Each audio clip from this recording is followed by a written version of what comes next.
Welcome to the LPP podcast. I'm Zach Rhoads. I'm one of the coaches at LPP, the Life Process Program. And I'm here with my esteemed colleague, the founder of the Life Process Program, Dr. Stanton Peele. Stanton, nice being with you again. It's good to be with you, Zach. Hey, today I wanted to discuss something that it's not like we haven't discussed it before, but it's been rattling around my mind. Due to conversations that I've had with people who I think are confused about it, and I think it's worth us trying to connect dots about the topic of mental health diagnoses. I'll just forthrightly say that at Life Process Program, we're not big on diagnoses. We certainly don't diagnose people. We deal with people as they are and help them construct solutions to their life problems in practical ways. But people come to us with an idea with diagnoses and an idea that they are mentally ill in a diagnostic kind of a way. And I work with kids in schools also, and that is rife with all sorts of diagnoses. And I have mixed feelings about them to some extent, but not mixed feelings like someone might think. So to start, I understand and have to grant that there's a human need to categorize things. You know, of course, if somebody has issues going on, it can be easy to use a categorization of those characteristics or experiences a person is having, either for themselves or for other people, to give those things a categorization so that they can think more clearly about them. And that's a reasonable and natural way to want to get along in terms of making sense of things. However, psychiatric diagnosis means that somebody is experiencing impairment or distress in their lives, and or that they're making somebody else experience impairment or distress, or both. And there's this idea that when you diagnose somebody, you have this list of, like I said, characteristics or kinds of experiences that they're having. And you can, if you have enough boxes checked in a certain list, you can say, aha, you have this diagnosis. So that's like an indication that this person has this problem. And there's a misconception that that's a medical problem. So it's not like, well, here are some characteristics, we can work with this. It's more like, here's your medical evaluation. This is your ailment. And so I think that the term illness itself is a misnomer, because it cites the idea that whatever a person is experiencing in their lives is inbred. And so that's the fix for that, or maybe it's not ever fixed, is that there's a medical intervention that maybe could keep it at bay. I think that although categorizing things is helpful, having heuristics is helpful, we forget that we're dealing with human beings sometimes, and that categorizing a human being does a few complicated things. And I want to hear your thoughts after this point. It makes people around them think that they are this thing, that there's a thing inbred, that there's something wrong with them, or that they're broken. And so people are reluctant to try natural, more practical approaches to helping people engineer their own better lives. And I think most insidiously, it gets people who are diagnosed to believe that they are broken, and they don't utilize their own agency to engineer their own better lives. So ultimately, the way I'm thinking about diagnoses, and this is a response to a lot of conversations I've had, is that even though it's an easy way to talk about a person's set of problems, I think that if it bore out that we could just have those conversations and use categorizations for that reason, and if we could then say, all right, well, we're dealing with a human being now, so these are the kind of a list of things we know. Now let's work with the person practically. Then diagnoses would be fine. So the concept would be a reasonable thing. I have never seen that work out in any institution, organization, or even family system, or at a personal level, where someone says, I'm diagnosed with this thing, but that doesn't really mean anything. Here's what I'm going to do. So that's a smattering of my thoughts that I was able to get down on paper. Your reactions? Well, when you say that it's a natural tendency for people to categorize things, that's true. But it's truer infinitely in our current world, where somewhere in the last century, but ever increasingly, we apply labels to human behavior. Of course, we have the Diagnostic and Statistical Manual, which lists all of these conditions, and which, as a psychologist or any other mental health professional, we're obligated to operate in terms of. So it's now imprinted on our healthcare system. We're obligated, if we interact with somebody, to give them a label. And that, at the same time that official thing has happened, we become a diagnostic society. Do you find that most of the people you know use terms like OCD and Do people use ADHD?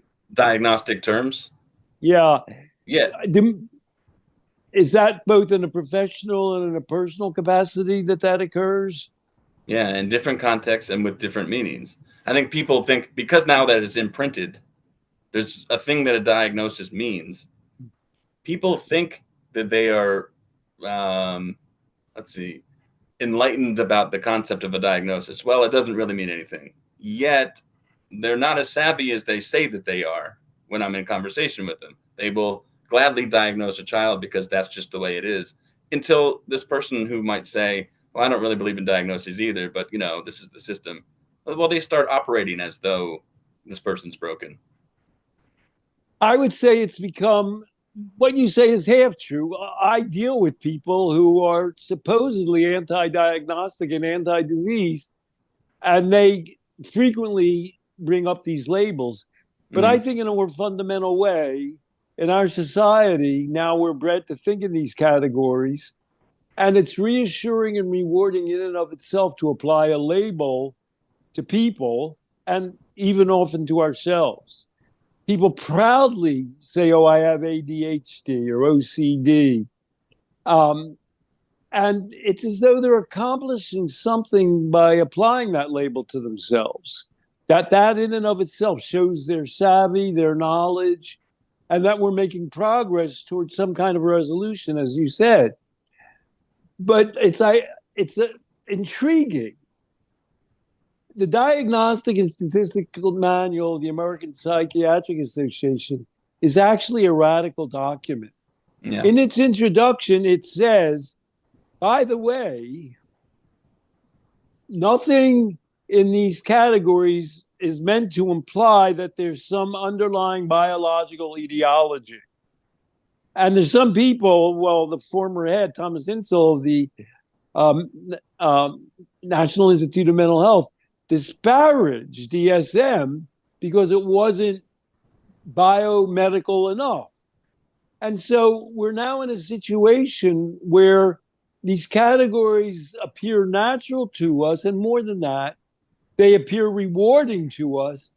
And as you say, they imply, both for the individual, some kind of knowledge, and institutionally, we're well on our way now to some kind of way of dealing with them. Let's go from there. The modern era of diagnostics, and let's talk about what are the downsides of having a diagnosis, which you brought up. They actually are causes of reticence and recalcitrance on the part of the person, the data show, to be able to change because they now have impacted on themselves this kind of a diagnosis. And at the same time, the whole point of diagnoses was supposed to eliminate stigma, but diagnoses are inherently stigmatizing. I mean, if you're presented with somebody, both to yourself and towards others, and the data show that the more people identify other people in terms of categorizations, the more likely they are to be rejective of them, to actually want to stay away from them as somebody who has a condition. And so you were saying that people use it as a way to show, oh, I'm not really buying these. But you find out that, in fact, they are buying them. Yeah. I mean, what we do is scientific, I believe. But the science isn't like we found the molecule in the brain. We're not, there's no sense in trying to be more fanciful than you can really be in solving a problem. The science is there seem to be better and worse ways that people get along in general in their lives. But ultimately, living one's best life is an engineering problem, one that you can do really only if you have control. If you feel as though you have the ability to change things for yourself and you have the ability to see yourself change for the better, not only in your own terms, but living among the world and other people. Diagnoses do have a tendency, not a tendency, almost a certainty of stripping at least a portion of a person's self-agency. And so being that at the fundamental level, self-agency is how people get started in building themselves up. They do more harm than good. There's something inherent in a diagnosis of implying a medical category and a medical solution. We've already paid the devil his due. Yeah. And we're saying, okay, this person has a diagnosis, they have a condition. We should deal with it. How? The implication is very clearly medically, even at the same time that the DSM rejects that assumption. And in fact, we have a constant pressure. Maya Salovitz recently wrote a fascinating piece in the New York Times, and it lauded New Jersey in particular, because there's an ongoing intention in New Jersey to keep people out of mental health and drug addiction rehabs in favor of keeping them at home and developing emergency interventions when necessary, but in general to allow people to work within their own personal spaces and within their own families, and providing support services for them to do that. So I live in Brooklyn now, but I raised all three of my children in New Jersey. I guess I was unaware that this revolution had occurred. And whenever I read something like this, I say, well, that's so great, that's so laudable, but they're fighting a mountain, they're fighting a glacier. I mean, the fact that Maya had to point out, well, look, there's a state that's doing this. Right. Isn't that great? It's sort of like, well, what about what about the other 49 states? And I would suspect that an awful lot of people, even in that state of New Jersey, are still unpersuaded by what I would call a community and family-based treatment model. And so it's not innocuous that we're doing this. It's inbred in the categorization that we switch from. I mean, I read Maya's article to be saying a community-based and a family-based way of responding to problems is the fundamental way of dealing with them, because like the Life Process Program, they're dealing with people in their ongoing life settings. And the more you separate them from that, the less chance you have of really impacting them, which gets back, I think, to your original observation.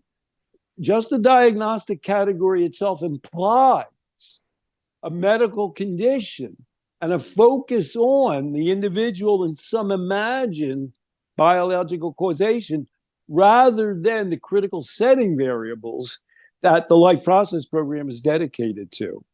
I can't resist talking about the Life Process Program now. It's the kind of the last point I want to make, because we're interested in the way we deal with people. I mean, we can't say that we meet people where they are and deal with things together with them as they come, whoever they are, without also allowing for them to believe that they have some diagnosis and that it's medical. But no one at the Life Process program is saying, Then we have colleagues that have programs built around disabusing people of believing that they have diagnoses, telling them why diagnoses are wrong, and like that's the core of their program or their mission, is to say, I'm going to tell you why what you believe is wrong. And our approach is different. We help people take control of their lives to the extent that they feel that they can, and learn skills and get resources along the way, decide what their values are and follow them. But we can do that when a person comes to us and say, well, I also feel I have ADHD, so that might be an impediment. But how do How you do you deal figure with that somebody when they squares? come to you with a preordained diagnosis in their own mind, Zach? I do the process as normal. We have a process of taking people through things and taking control of things. People with preordained diagnoses have a funny way of um, contradicting through their behavior, sometimes with their words, their own diagnosis. The more that you talk to them, I have ADHD, and then they write. We have a section called our life story. It's like a journaling thing, and I read this beautiful piece that they whipped out because they're great writers, and I think that's very interesting. You have attention deficit hyperactive disorder, meaning you're like flummoxed when it comes to organizing things, and yet you crank out this beautiful piece. What's up with that? Usually someone will say something like, well, I do have ADHD. Luckily, I'm a great writer. It's something I really enjoy. And I might get to the point where I say, it sounds like when you enjoy something, you can sink your teeth into it. I mean, you can sink your teeth into it, you do well. How do we use that? And so as the process goes along, I think there are more and more opportunities to encourage who that person is, rather than tell them that their diagnosis is wrong per se. The Life Process program puts into play a truth, which is that every diagnosis leaves a lot of things out, and that people are often willing to shoehorn themselves into a diagnosis. But the more you talk to them, the more exceptions there are to their diagnosis. They'll say, oh, well, I have ADHD, but when I'm doing something I really like, I concentrate on it. And then, you're sort of want to call a timeout and say, well, that's not ADHD. That's called being interested in something. So the Life Process program, through these self-descriptions, always focuses on details. And the very people, many of whom I know, who put themselves in these categories, who say they have these diagnoses, the more you talk to them, the less they sound like that diagnosis. And what we're trying to do is to shift them into the details of their life, which is, I think that gets back to where you're talking about the engineering problem, shifting the focus from the individual, the label, some imagined biological causation and treatment, which we don't have, to looking at the Life Process program, looks at their life structure and those things that can be influenced. And of course, as you pointed out, a critical aspect of that is there used to be an ad operating, trying to deal with an alcohol problem on your own is like trying to perform an appendectomy on your own. It's sort of like, well, how can you have a diagnosis? They're medical experts. You can't change your life, which is the exact opposite of what really needs to be encouraged, and that the Life Process program encourages. Let me just say one last thing in this section. SAMHSA, Substance Abuse and Mental Health Services Administration, over 10 years ago now, officially redefined recovery. Yeah, it was in 2011. 2011. They went to the trouble of consulting with a lot of mental health and addiction experts, drug experts, and they said there are four pillars underlying people's existence: purpose, um, community, uh, health, and intimate relationships, love and marriage, for example.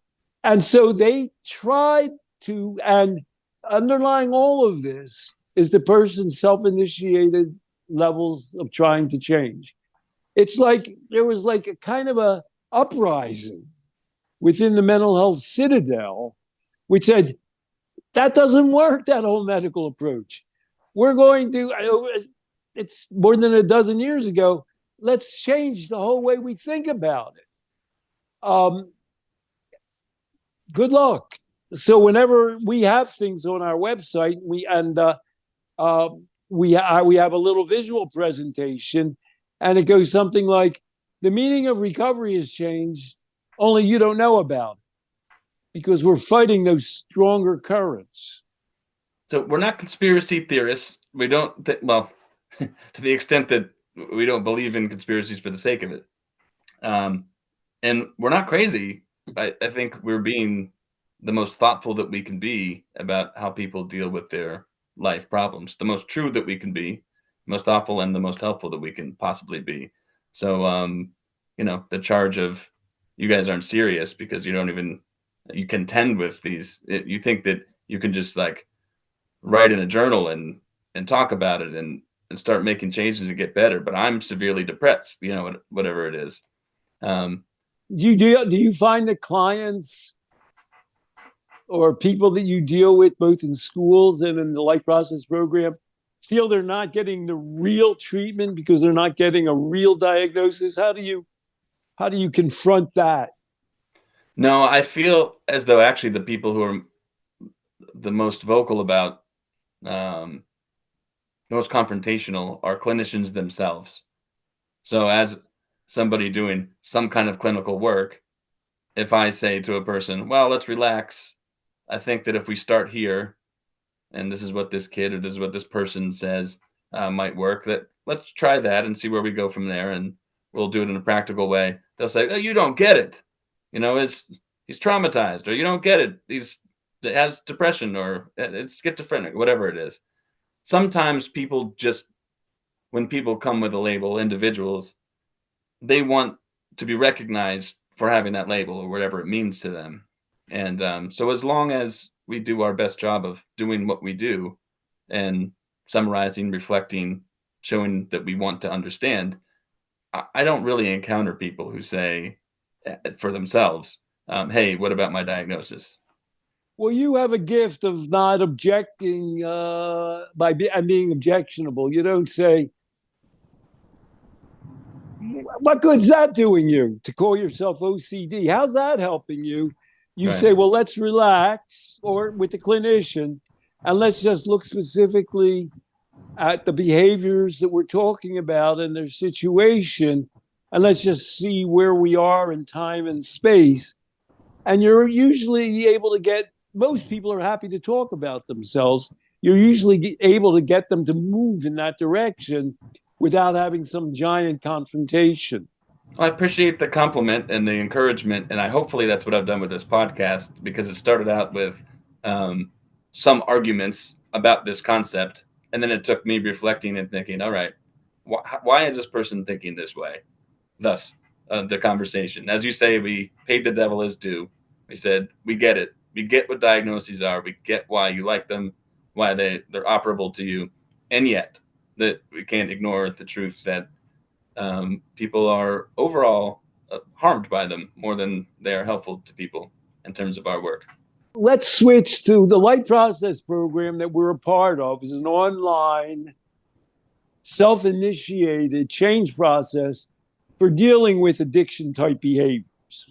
Obviously, alcohol is pretty big in there, and drugs are in there, but porn addictions, food addictions, exercise addictions, shopping addictions, and love addictions come up all the time. We have lately gotten into what is called the B2B business. The B2B business is business to business, which means that we're a business. We now are dealing with groups of people in organizational frameworks. And the three main ones that we already have pilot programs on are dealing with Native peoples, Aboriginals in Australia, dealing with homeless groups of homeless shelters and homeless people, and prison populations where they're trying to transition back into the real world. So we apply the life process program model to a population group organizationally often. And why are we doing it, A, and why are we getting pilot programs to do it? Why are people who are involved with homeless people, why are people who are involved with Aboriginal groups, why are people who are involved with transitioning prisoners receptive to the life process program? So let me give you three reasons. The first reason is we talk about the dangers of labeling, self-labeling and others labeling you. These are people who are serving populations and they're aware of the dangers of labeling.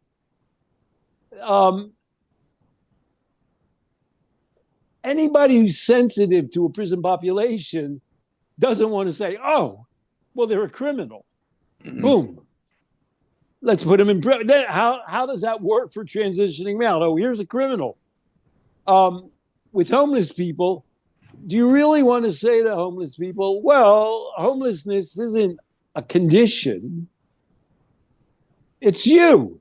It's a trait you have. You were born to be homeless. And of course, the New York Times has specials every once in a while. And, I watch them. How did a person go from being sort of a regular person to being a homeless? And the guy who specializes that in the New York Times, who does interviews with that, was homeless for 8 years. He was a big professional media guy. Something happened in the media company, and he was homeless. No, I'm sorry. Go on. I'm going to say something just so you can be more specific. So people aren't diagnosed with homelessness, of course. Yet it seems that among people experiencing homelessness, there are diagnoses for things that now they can say, aha, well, that led to my homelessness. And it seems to be... I'm sort of explaining why professionals in prison transition, homeless shelters, and Native peoples are people who are sympathetic to not giving diagnostic labels to people. And that's because diagnostic labels are harmful where they live. And so when we say, well, we don't give any diagnostic labels to people. And so when they say good, but all three of these populations have heightened susceptibility to drug and alcohol problems. So the people who are dealing with them who are rejecting, well, they're a prison person, they're a homeless person. And the most racist of all, of course, is Aboriginal people. What does it mean? Who wants to go out and say we have a population of Native peoples and they have a disease? They have an inbred disease that makes them more likely to be alcohol and drug dependent. And so these three professional groups are sympathetic to us coming in and saying, well, we're not going to label them with an addiction problem. So they're anti-label. That's one. One last thing. I'm really sorry. Go ahead. I get what you mean. You're saying that working with organizations who are already sympathetic to not labeling people, because for one, they're not to take the case of the people experiencing homelessness. They already aren't going to say that's just who you are, dude. They're working with them practically. So because they're so practical, the kind of therapeutic technique that they would want for somebody experiencing substance misuse would be one like ours. It more aligns with them. I know that's what you mean. it's still interesting that which organizations or which people would seem like they have those sympathies, yet don't actually. You're have close actually to a practical working program. with groups like this, and so you're working with people who have hired LPP B2B, but there are other people in the same industries who have this tendency to still want to label. Right. Yeah, and you know about them too. Right. How do you run into them in the world other than the ones that we're dealing with as clients? Exactly. So, and maybe there just aren't enough LPPs out. Maybe we need to do more broadcasting. Maybe they don't know that there is that option. I'm going to give my deepest innermost fantasy. Our prison projects in Ireland, our homeless project is in the United States, and the person who's leading it is a person who's on a kind of a national mental health council for homeless people. And we're working with an Aboriginal, I think they might be called corporations in Australia. My fantasy is that those people will present our model to the national umbrella organizations that deal with everybody. You can fantasize. I mean, we already are finding people in each of these industries that are already sympathetic towards us. By the way, what you just said was the number 2 reason I was going to give. Functionality. People, if you're really dealing with the prisoners reemerging, if you're dealing with homeless people and you want to get them out of homelessness, if you're dealing with Aboriginal people that are deprived and dispossessed, your goal is to enhance their livability and functionality. Right. And so that's our approach. So they say, we want that. They say that's what we're at. And let me just give you the third component in why harm reduction. I mean, in all of these industries, well, I know in homelessness industry, if that's the right term, and in the prison industry, I just know about this my whole life. I have worked with privileged populations before. When you're on probation, they do drug testing. And what they do is they remand you to prison if you test positive for alcohol or drugs. And so anybody who's inherently working in that system and empathizes with the people in that system has to ask themselves, is this what we're really about? Putting people back in prison? And of course, it makes no sense whatsoever with homelessness. Oh, they took drugs, so we kicked them out of the homelessness shelter so they could be homeless. And you can't kick an Aboriginal out of being an Aboriginal.